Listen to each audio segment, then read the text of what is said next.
சுற்றி இருக்கக்கூடிய விழுப்புரத்துல, மரக்காணத்துல, திண்டிவனத்துல, கடலூர்ல, திருவண்ணாமலையில, நாகப்பட்டினத்துல எல்லா இடத்துலயும் கூட மழை வெள்ளத்தால் மக்கள் பெரிய பாதிப்புக்குள்ளாயிருக்கிறார்.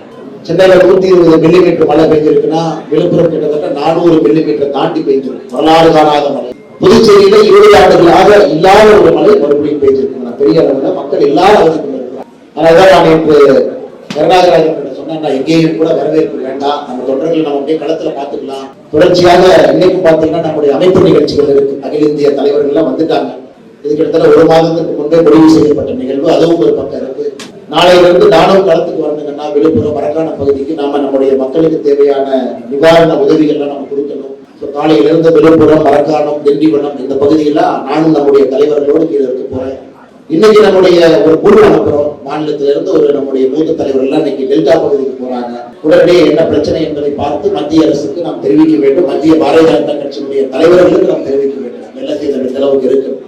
அரசியல்வாதிக்கு பாத்தீங்கன்னா குறிப்பா நம்ம எல்லோருக்குமே தொண்டர்களுக்கு எல்லா நேரமும் தொடர்ந்து உழைக்க வேண்டும். அதனாலதான் நான் கருணாகராஜன் சொன்னேன்னா சந்திப்பு இது வேண்டாம், பட் நம்முடைய கமலாலயத்தில் இருக்கக்கூடிய தொண்டர்கள் தலைவர்கள் நம்ம சந்திச்சு அவர்கள் எல்லோரையும் கூட இன்பத்தோடு வர்றாங்க. அவர்கள் ஒரு பெரிய ஒரு எதிர்பார்ப்போடு வர்றாங்க, ஒரு உத்வேகத்தோடு வர்றாங்க. அதனால வர்றவங்க நம்ம கடத்த வேண்டாம், எல்லாரையும் இங்க பார்த்து விட்டு உடனடியாக களத்துக்கு அனுப்பிடுவோம். சென்னையில இந்த ஆண்டு பெரிய அளவுக்கு சேதம் இல்லை.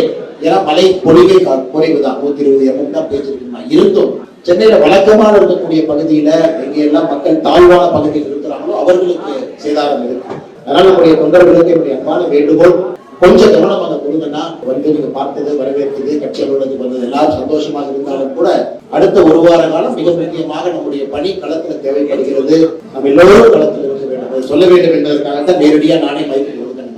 இரண்டாவது, ஒரு பெரிய உத்வேகத்தோடு நீங்க இருக்கிறீங்க. பாரதிய ஜனதா கட்சி கடந்த 3 மாத காலமாக அமைப்பு பணிகள்ல நீங்க எல்லாம் கவனம் செலுத்திருக்கீங்க. நிறைய புதியவர்களை கட்சியில உறுப்பினர்களாக எடுத்திருக்கீங்க. அதுக்கெல்லாம் முதல்ல உங்களுக்கு ஒரு பெரிய பாராட்டு சொல்றீங்க. கடுமையாக நீங்கள் உழைத்திருக்கிறீர்கள். சரித்திர காணாத அளவுக்கு, வரலாறு காணாத அளவுக்கு பாரதிய ஜனதா கட்சியில உறுப்பினர்கள் இணைந்திருக்கிறார். ஒரு ஹிஸ்டாரிக் ரெக்கார்ட். இதற்கு முன்பு பாரதிய ஜனதா கட்சியில் எவ்வளவு உறுப்பினர்கள் இருந்தாங்களோ நேற்றுக்கொண்டு நான் சொன்னா 8 மடங்கு அதிகமாக இருக்கிறார்கள். காரணம், நரேந்திர மோடி ஐயா அவருடைய ஆட்சி 10 ஆண்டு காலம் கண்டிப்பா பார்த்திருக்கிறாங்க. 10 ஆண்டு காலம் பார்த்திருக்கிறாங்க. இன்னும் நடந்து கொண்டிருக்கிறது. இன்னும் உறுப்பினர் சேர்க்கை நடந்து கொண்டிருக்கிறது. தீவிர உறுப்பினர் சேர்க்கை நடந்து கொண்டிருக்கிறது. தமிழகம் முழுவதுமே கிளை அளவுல நம்முடைய தலைவர்களுக்கான தேர்தல் நடந்து கொண்டிருக்கிறது. இன்னும் 1 வாரம் கழித்து நம்முடைய மண்டல தலைவர்களுக்கான தேர்தல், நம்முடைய மாவட்ட தலைவர்களுக்கான தேர்தல் நடக்க இருக்கிறது. அதன் பிறகு அகில இந்திய தலைவர் வரைக்கும் வரிசையா அந்த ப்ராசஸ் இருக்கிறது. அதனால இந்த மாதமும் கூட அனைவருக்கு அதிக நேரம் நாம் கொடுக்க வேண்டி இருக்கிறது. அதற்கு உங்களுக்கு ஒரு பெரிய நன்றியை நான் தெரிவிச்சுக்கிறேன். நிறைய புதியவர்கள், அதாவது கட்சி உறுப்பினர்கள், நான் பொறுப்புல வர்றேன், நீங்களே வந்திருக்கீங்க, நான் கட்சிக்கு நேரம் கொடுக்குறேன், நான் கிளை தலைவராக வர்றேன், நான் மண்டல தலைவராக வருவதற்கு ஆசைப்படுகின்றேன். அதனால் நானும் இந்த கட்சியில உழைக்க வேண்டும் என்று இத்தனை காலமாக உறுப்பினராக இருந்தவர்கள் இன்னைக்கு முழு பொறுப்புக்கு வர்றீங்க. அதற்கும் இந்த நேரத்தில் நன்றி கலந்த வாழ்த்துக்களை, பாராட்டுகளை நான் தெரிவித்துக் கொள்கின்றேன். அதே நேரத்தில் நீங்க வந்திருக்கக்கூடிய எல்லோரும் வேகமா நாங்கள் பார்க்கிறோம். எல்லோரையும் வேகமாக பார்த்து உங்களுடைய அன்பை நிச்சயமாக பெற்றுக் கொள்கின்றோம். அதே நேரத்தில் மிக சுருக்கமாக இந்த நிகழ்ச்சியை முடித்துவிட்டு நம்முடைய தொண்டர்கள் தலைவர்கள் வந்திருப்போம்னா அன்பான வேண்டுகோள், கொஞ்சம் களத்தில் உங்க பகுதி விழுப்புரம் பகுதியிலிருந்து யாராவது வந்திருந்தா கொஞ்சம் உடனடியாக விழுப்புரம் திரும்பி போங்க.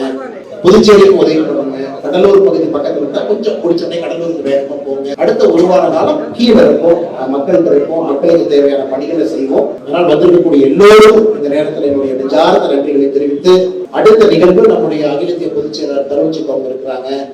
முன்னாள் கர்நாடகா மாநிலத்தினுடைய தலைவர் நளின்குமார் கட்டீல் இவங்க அந்த அமைப்பு தேர்தலை மேற்பார்வை செய்வதற்காக வந்திருக்கிறார்கள். அந்த நிகழ்வும் ஐயாவு மகால்ல 1:30 மணிக்கு நடக்க இருக்கு. அங்க போக வேண்டிய தலைவர்கள் அங்க நம்ம சந்திப்போம். இங்கு வந்திருக்கக்கூடிய தொண்டர்கள் தலைவர்கள் நம்ம மேடைக்கு வாங்க, நிச்சயமா உங்களை சந்தித்து விட்டு களத்துல கொஞ்சம் கவனம் கொடுங்கன்னா வேகமா இருக்கணும். நாம காரணம் நேரம் அதிகம் இல்லை. 2026 தேர்தல் வாழ்வா சாவா என்கின்ற தேர்தல். தமிழ்நாடு அரசியல் களத்தை பொறுத்தவரை கடுமையாக உழைத்து ஒரு பெரிய மாற்றத்தை மக்கள் எதிர்பார்க்கிறாங்க கொடுக்கணும்னா எல்லோரும் நன்றி தெரிவித்து, ஒரு பெரிய அன்பு மழையால் இருந்து இன்று கோயம்புத்தூர், சென்னை எல்லா இடத்திலும் ஒரு நம்முடைய அலுவலகத்தில் பெரிய அன்பு மழை. எந்த அளவுக்கு உங்களுக்கு பாசமும் குறிப்பாக ஒரு உத்வேகம் இருக்குது அப்படிங்கிறத பார்க்க முடியுதுன்னா எல்லோரும் நன்றி தெரிவித்து என்னுடைய பேச்சு முடித்துக் கொள்கின்றேன்.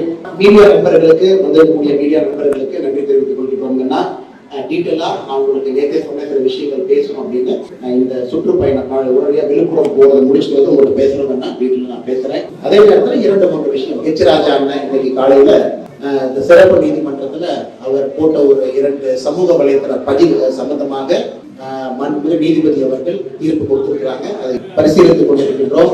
ஆர்டர் காப்பி கைக்கு வரலீங்கன்னா முழுமையாக பாரதிய ஜனதா கட்சி அண்ணன் ஹெச் ராஜா அவர்களோடு நிறுத்தும் என்று ஒன்று இருக்கிறது. அதன் மேல் அப்பீல் நாங்கள் போறோம்னா அது அப்பீல் போறோம். அவர் சொன்னது வேறு, சொல்ல வந்த விதம் வேறு. ஆனால் நீதிமன்றம் அதை நீதிமன்றத்துக்கு எல்லா உரிமையும் இருக்கு. காவல்துறையினுடைய சார்ஜ் ஷீட்டை வச்சு தீர்ப்பு எடுத்திருக்கிறாங்க. அதனால் நிச்சயமாக நாங்கள் மேல்முறையீட்டுக்கு செல்வோம். அதில் நிச்சயமாக மாறுபட்ட ஒரு நீதி அவருக்கு கிடைக்கும் என்கின்ற ஒரு நம்பிக்கை பத்திரிகை இந்த கருத்து சொல்லிடுறோம். நாளைக்கு சாயங்காலம் அந்த சுற்றுப்பயணத்தை முடித்துவிட்டு ஒரு முறைப்படி அமர்ந்து, எனக்கு கூட்டத்தில் பத்திரிகையாளர் சந்திப்பு ஃப்ரீயாகவும் பண்ண முடியாதுன்னா கீழே முறைப்படி ஒரு சிட் டவுன் பிரஸ் கான்ஃபரன்ஸ் நாளைக்குன்னா நாளானைக்கு உங்களை பார்த்து நிறைய விஷயங்கள் பேசுவதாக சொல்லியிருந்தோம். ஒரு மணி நேரம் இருக்குன்னா நிச்சயமா பேசுறோம். வந்திருக்கக்கூடிய எல்லா பத்திரிகை நண்பர்களுக்கும் இந்த நேரத்தில் நன்றிகளை தெரிவித்துக் கொள்கிறேன்.